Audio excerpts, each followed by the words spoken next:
Assalamualaikum warahmatullahi wabarakatuh.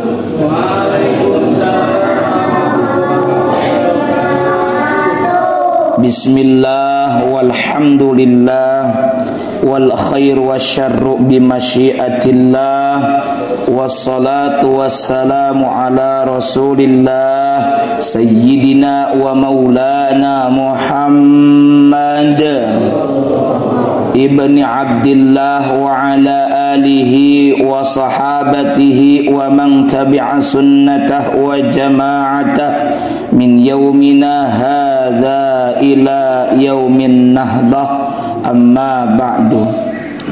Para bapak, para ibu, saudara, saudari sekalian rahimakumullah, Ramadan termasuk bulan yang potensial diijabahnya doa-doa kita.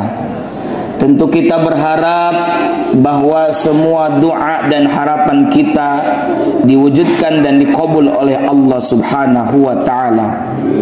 Ada syarat, ada adab. Kalau kita berdoa, jangan lupa bahwa kita berdoa meminta kepada Allah Ta'ala. Selain kita memenuhi syarat berdoa seperti memperhatikan makanan atau konsumsi, senantiasa yakin ketika berdoa, hati senantiasa fokus khusyuk, tidak boleh lelah, tidak boleh lalai, tidak boleh lengah. Dan kemudian jangan lupa satu lagi, memohon dengan penuh keadaban. Bagaimana adab ketika berdoa? Seorang ulama yakni Syekh Ibrahim Al-Bajuri di dalam kitab Tuhfatul Murid Syarah Jauharut Tauhid, beliau mengatakan wa min adabihi, dan di antara adab-adaban ketika berdoa, pertama ayyataharra al-awqatil fadilah. Hendaknya orang yang berdoa memilih waktu-waktu yang istimewa, waktu-waktu yang utama. Ka'an yad'uwa fis sujudi, seperti kata beliau, kata Syekh Ibrahim Al-Bajuri, seperti dalam posisi atau dalam keadaan sedang sujud. Karenanya para jamaah rahimakumullah, bahwa kita mengetahui bahwa posisi kedekatan kita dengan Allah Subhanahu wa ta'ala, antara hamba dengan Allah, hamba dengan Rabbnya, posisi yang paling dekat adalah ketika sujud. Maka perbanyaklah berdoa dalam posisi sujud tersebut. Di antara makna banyak berdoa, bahwa lamakan bersujud ketika kita tentunya tidak sedang jadi imam. Beda perkaranya kalau kita sedang jadi imam. Perbanyak berdoa juga dianggap cukup dengan kita memperbanyak tasbih yang umum kita baca, subhana rabbiyal a'la wa bihamdi. Itu diantara maknanya, bahwa kita memperbanyak doa ataupun tasbih ketika sujud. Bahkan ada banyak riwayat yang menyebutkan bacaan-bacaan yang biasa dibaca oleh baginda Rasulullah Muhammad sallallahu alaihi wa alihi wasallam, seperti yang dibaca oleh Nabi. Ada bacaan subhanakallahumma rabbuna, subhanakallahumma rabbana wa bihamdikallahumma ighfirli. Maha suci Engkau ya Allah, Rabbana ya Rabb kami, ya Tuhan kami, wa bihamdika, dan segala puji bagimu, Allahumma ighfirli, ya Allah ampunilah dosa-dosaku. Ini diantara doa yang dibaca oleh baginda Rasul ketika beliau sujud.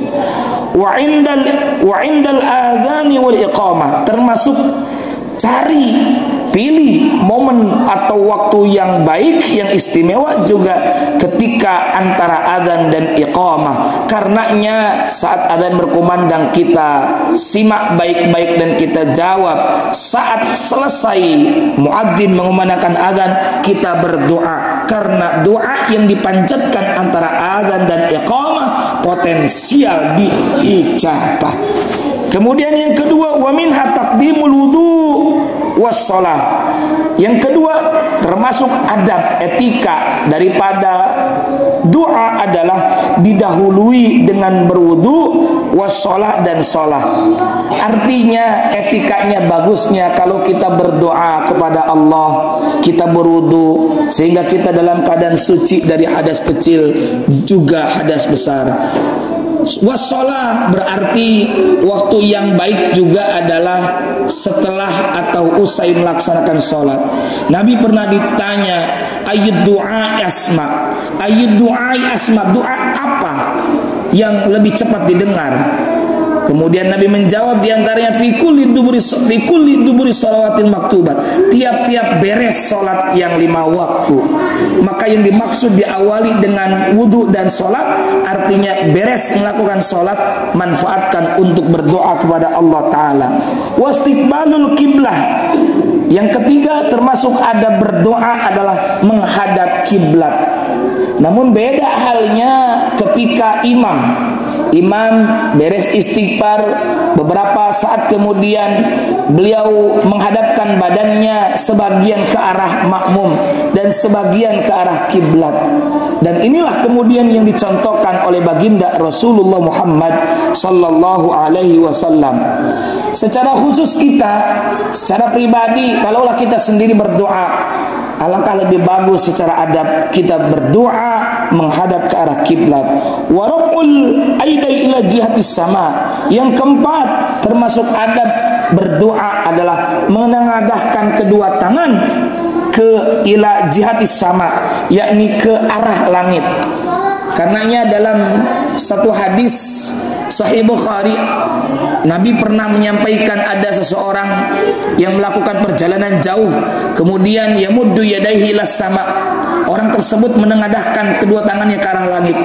Bahkan kata Imam Abdullah bin Abbas, jika ada permintaan yang sangat mendesak, beliau baginda Nabi mengangkat kedua tangannya hingga nampak ketiaknya, dalam arti lebih tinggi dari biasanya. Namun secara normal beliau mencontohkan hadwa mankibaihi, yakni kedua tangannya sejajar dengan pundaknya. Maka dari itu mengangkat tangan termasuk sunnah dan etika. Yang kelima,